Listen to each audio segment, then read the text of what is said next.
Hello student, स्वागत करते हैं आपके अपनी यूट्यूब चैनल मंथन ऑनलाइन क्लासेस में। यदि आप हमारे इस चैनल पर नए हैं तो हमारे चैनल को सब्सक्राइब करें और बेल आइकन को दबाना ना भूलें।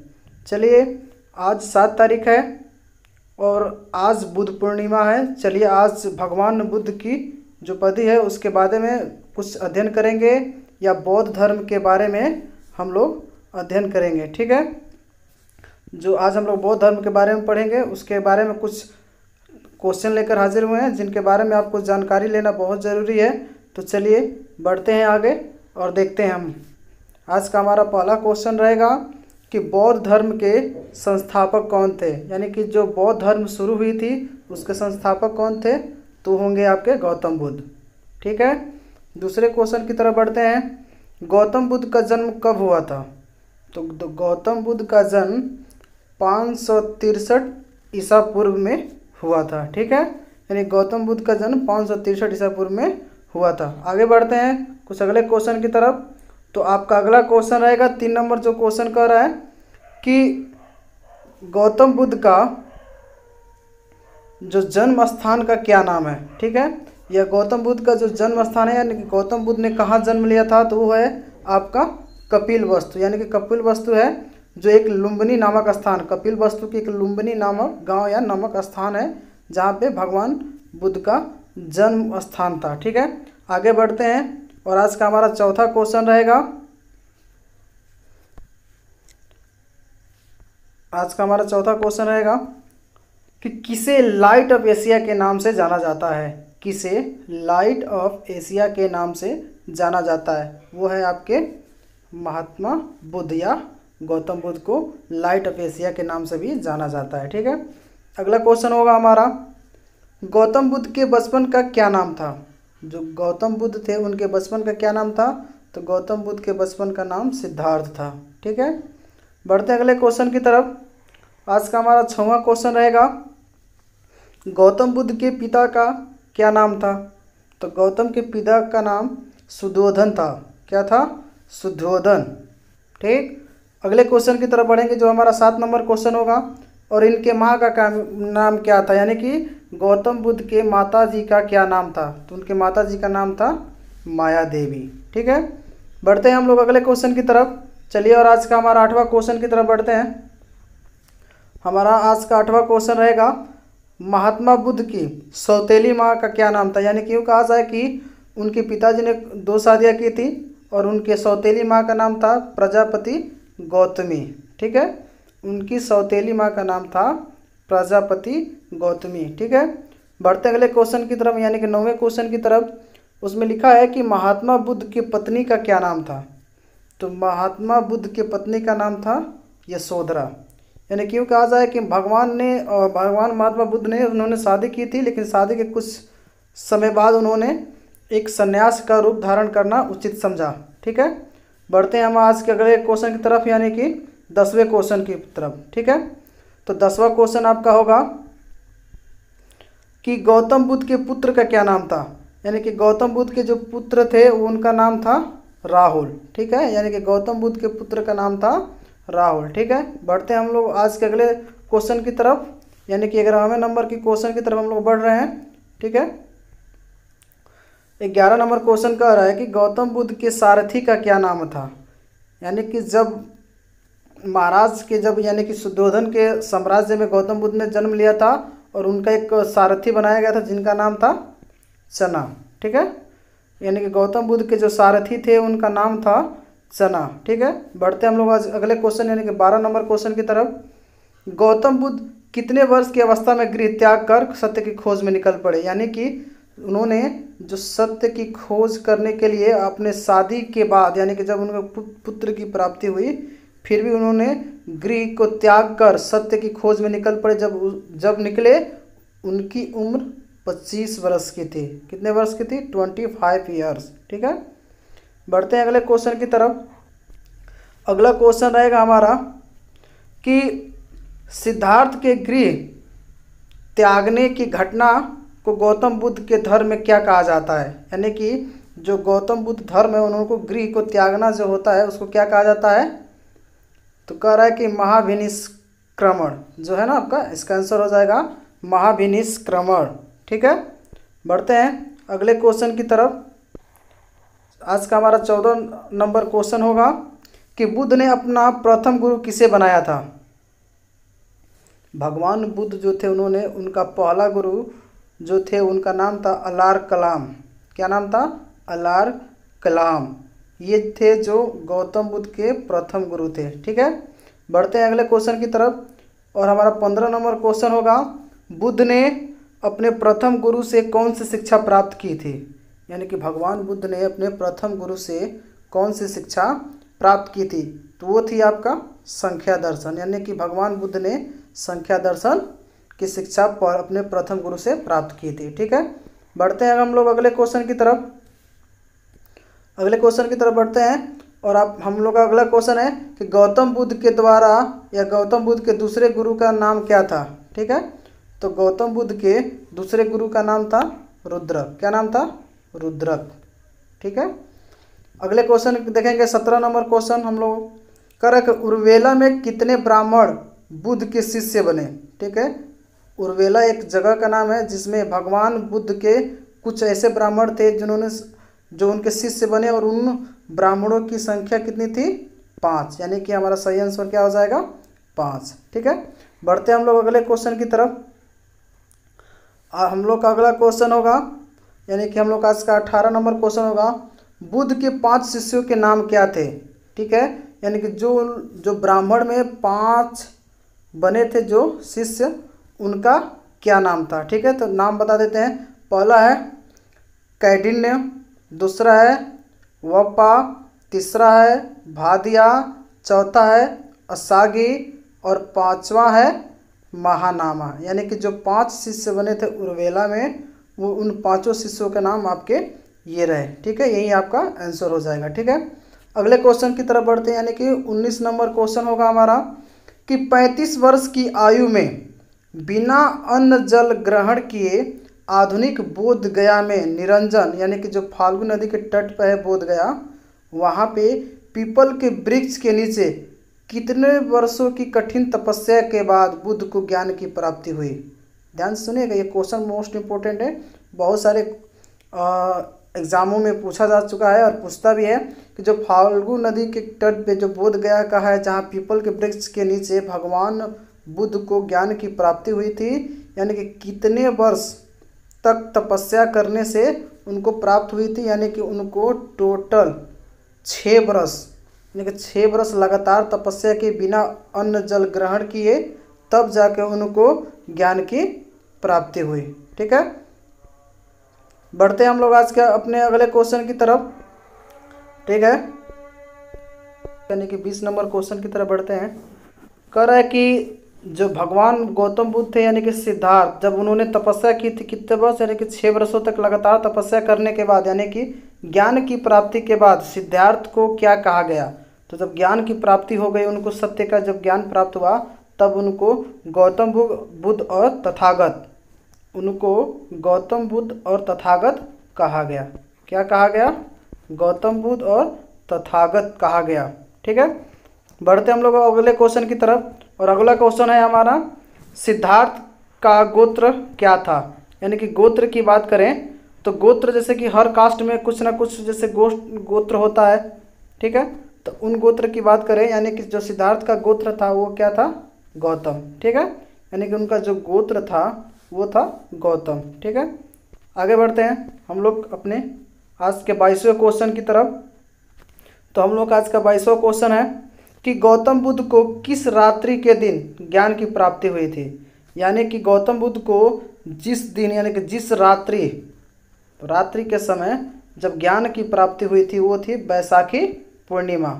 हालांकि आज 7 मई है और आज बुद्ध पूर्णिमा है, यानी कि इसी दिन को भगवान को ज्ञान की प्राप्ति हुई थी। ठीक है, अगले क्वेश्चन की तरफ बढ़ते हैं। गौतम बुद्ध ने अपना पहला उपदेश कहाँ दिया था? जब गौतम बुद्ध को ज्ञान की प्राप्ति हो गई, तब जब वो उससे आगे बढ़े, तब उन्होंने अपना पहला उपदेश यानी कि जो अपना पहला उपदेश जो कहाँ दिया था वो था आपका वाराणसी।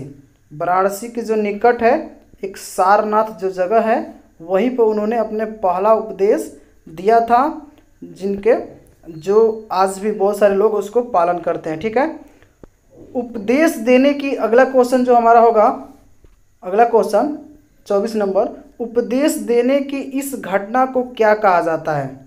ठीक है, यानी कि जब उपदेश दे रहे होते उस घटना को क्या कहा जाता है, तो यहाँ पे आपका आंसर हो जाएगा धर्म चक्र परिवर्तन।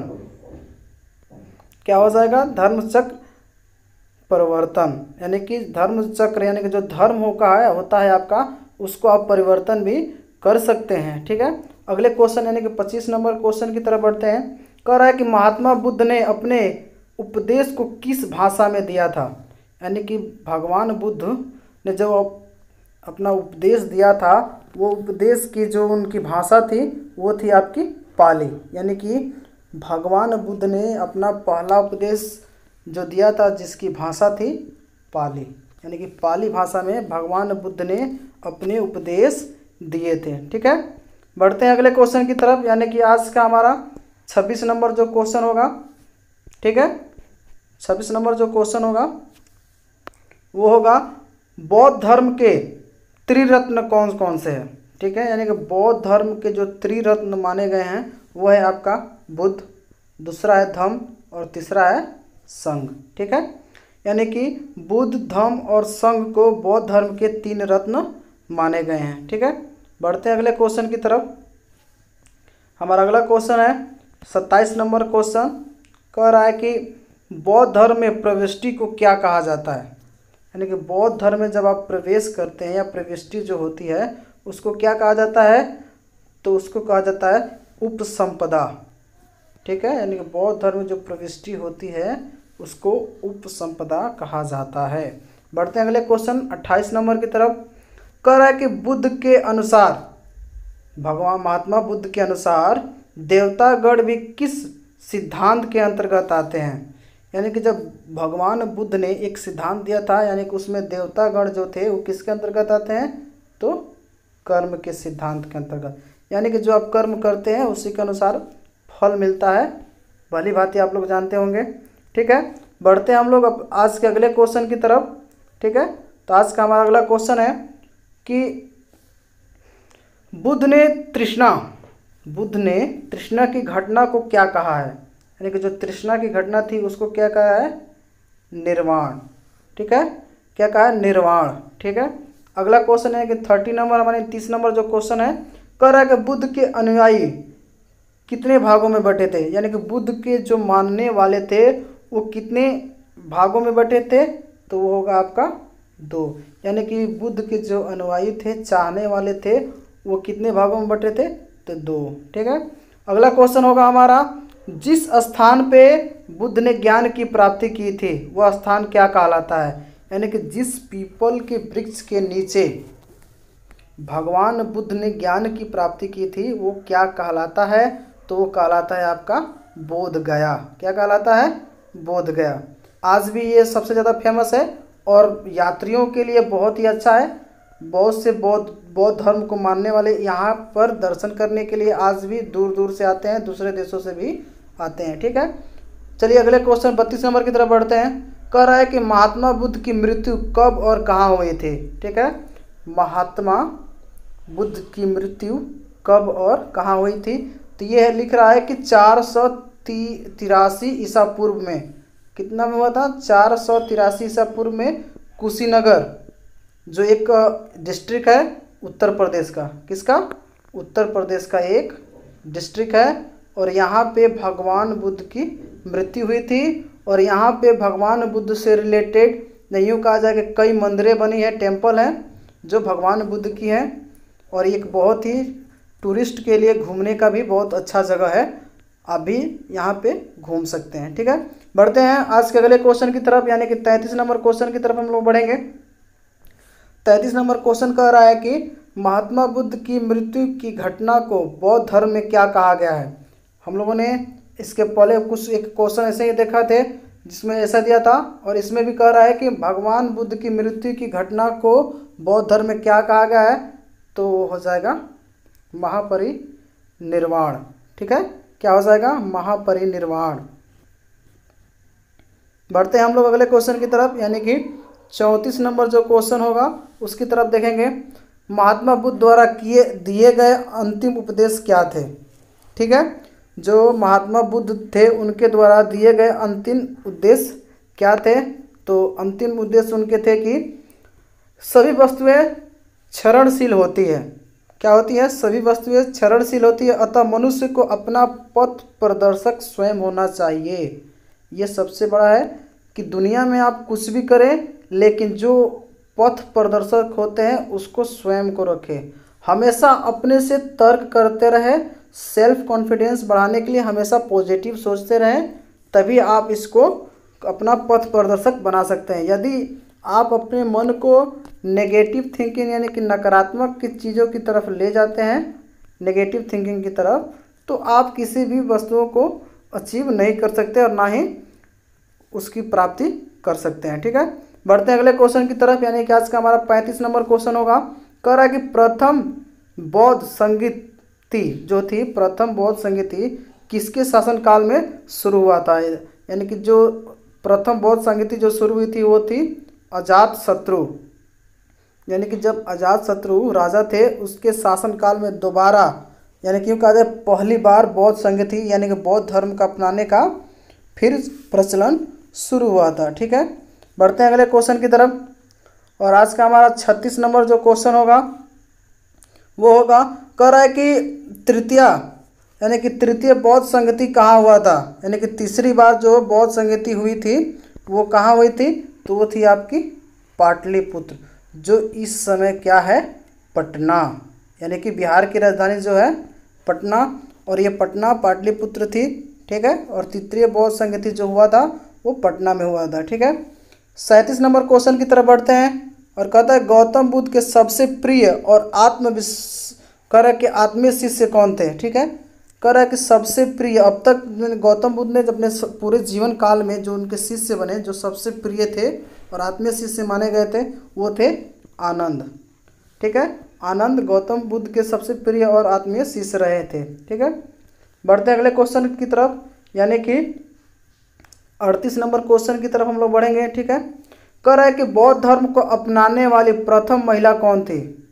ठीक है, बौद्ध धर्म जो था वो जो अपनाने वाली थी, जो सबसे पहले बार किसी महिला ने उसको बौद्ध धर्म को अपनाया था, वो था बुद्ध की माँ प्रजापति गौतमी। यानी कि जो बुद्ध की सौतेली माँ थी, जब उनको ज्ञान प्राप्ति के बाद उन्होंने उपदेश दिया था, तब जाकर उन्होंने उसका यानी कि बौद्ध धर्म को अपनाया था। ठीक है, बढ़ते हैं अगले क्वेश्चन की तरफ, 39 नंबर क्वेश्चन हमारा होगा, भारत से बाहर बौद्ध धर्म को फैलाने का श्रेय किस राजा को जाता है। ठीक है, यानी कि जो बौद्ध धर्म है वो जो फैलाया गया दूसरे देशों में, जैसे कि चीन, जापान आदि देशों में आज भी भगवान बौद्ध की पूजा होती है और बहुत से लोग उनको भगवान मानते हैं। ठीक है, तो जो फैलाने का जो श्रेय जाता है वो जाता है आपके सम्राट अशोक को।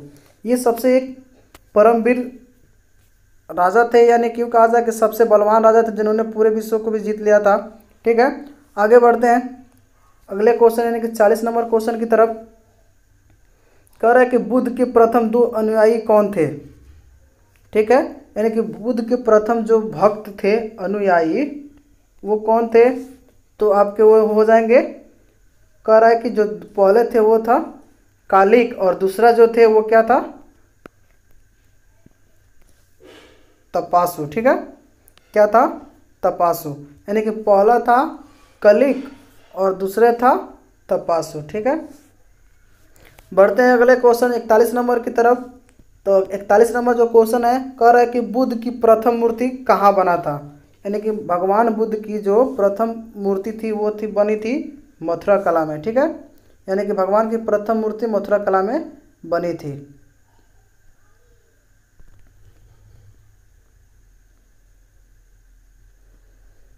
बढ़ते हैं अगले क्वेश्चन की तरफ, यानी कि हमारा आज का 42वां क्वेश्चन होगा, सबसे अधिक संख्या में बौद्ध की मूर्तियों का निर्माण किस शैली में किया गया था। यानी कि जो भगवान बुद्ध की सबसे ज़्यादा जो मूर्ति बनाई गई थी, यानी कि किस शैली में बनाई गई थी, तो वो आपकी होगी गंधार शैली। यानी कि गंधार शैली में सबसे ज़्यादा भगवान बुद्ध की मूर्तियाँ बनाई गई थी। ठीक है, अगला क्वेश्चन हमारा होगा 43 यानी कि 43वां क्वेश्चन, बौद्ध का परम धर्म लक्ष्य क्या है।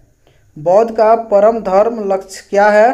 तो होगा आपका निर्वाण। ठीक है, निर्वाण उनका होगा परम धर्म लक्ष्य जो था वो था निर्वाण। ठीक है, बढ़ते हैं अगले क्वेश्चन की तरफ। आज का हमारा 44वां क्वेश्चन होगा, कह रहा है कि धार्मिक जुलूस की शुरुआत सबसे पहले किस धर्म ने शुरू की थी?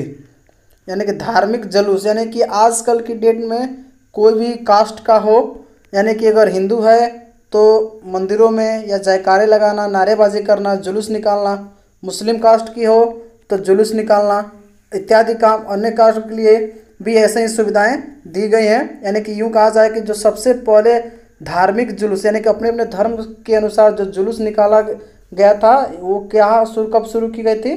तो बौद्ध धर्म जिस काल में था उस काल में इसकी शुरुआत की गई थी। ठीक है, अगला क्वेश्चन होगा 45 नंबर क्वेश्चन, कह रहा है कि बौद्धों का सर्वाधिक पवित्र त्यौहार क्या है? यानी कि जो बौद्ध धर्म को मानते हैं उनका सर्वाधिक पवित्र त्यौहार क्या है? तो है बैसाख पूर्णिमा। ठीक है, क्या है? बैसाख पूर्णिमा है। ठीक है, और जो अगला क्वेश्चन जो है हमारा वो कह रहा है कि बैसाख पूर्णिमा जो है वो किसके नाम से विख्यात है? ध्यान से सुनिएगा, जो बैसाख पूर्णिमा है वो किसके नाम से विख्यात है? तो बुद्ध पूर्णिमा को। यानी कि बुद्ध पूर्णिमा ही सबसे महत्वपूर्ण त्यौहार है। यानी कि जितने भी लोग बौद्ध धर्म को मानते हैं ये बुद्ध पूर्णिमा उनके लिए सबसे महत्वपूर्ण त्यौहार है। ठीक है, अगले क्वेश्चन की तरफ बढ़ते हैं। 47 नंबर क्वेश्चन हमारा होगा, कह रहा है कि अनिश्वरवाद को मानने वाले कौन कौन से धर्म हैं? कह रहा है कि अनिश्वरवाद को मानने वाले कौन कौन से धर्म हैं? तो पहला धर्म हो जाएगा आपका इसमें बौद्ध धर्म और दूसरा हो जाएगा जैन धर्म। यही दो धर्म थे जो अनिश्वरवाद को मानने वाले थे। ठीक है, अगले क्वेश्चन की तरफ बढ़ते हैं, यानी कि 48वां क्वेश्चन हो जाएगा, बुद्ध ने किसके प्रामाणिकता को स्पष्ट नकार दिया था? यानी कि बुद्ध ने किसको प्रमाणिक न मानने के लिए एकदम राजी थे? तो वो था वेदों को। जो वेद थे उनको मानने से उन्होंने इनकार कर दिया था। ठीक है, बढ़ते हैं हम लोग अगले और लास्ट क्वेश्चन की तरफ। आज का हमारा सबसे लास्ट क्वेश्चन हो जाएगा, कह रहा है कि सम्राट अशोक के बौद्ध धर्म में किसने दीक्षित किया था? यानी कि सम्राट अशोक थे उनको बौद्ध धर्म अपनाने की जो शिक्षा या दीक्षित किया गया था वो था आपका मोगलीपुत्र तिस्सा। यानी कि मोगलीपुत्र तिस्सा जो थे उन्होंने सम्राट अशोक को बौद्ध धर्म अपनाने के लिए प्रेरित किया गया था। ठीक है, इतना वीडियो देखने के लिए आप सभी का बहुत बहुत धन्यवाद। आप हमारे चैनल मंथन ऑनलाइन क्लासेस को सब्सक्राइब करें, लाइक करें और शेयर करें। ठीक है, इसी तरह के और सारे वीडियो पाने के लिए सब्सक्राइब करे रहें और बेल आइकन को दबा कर रखें ताकि इस तरह के तमाम वीडियो का नोटिफिकेशन आपके पास पहुंचता रहे। मिलते हैं हम लोग अगले वीडियो में, तब तक के लिए धन्यवाद।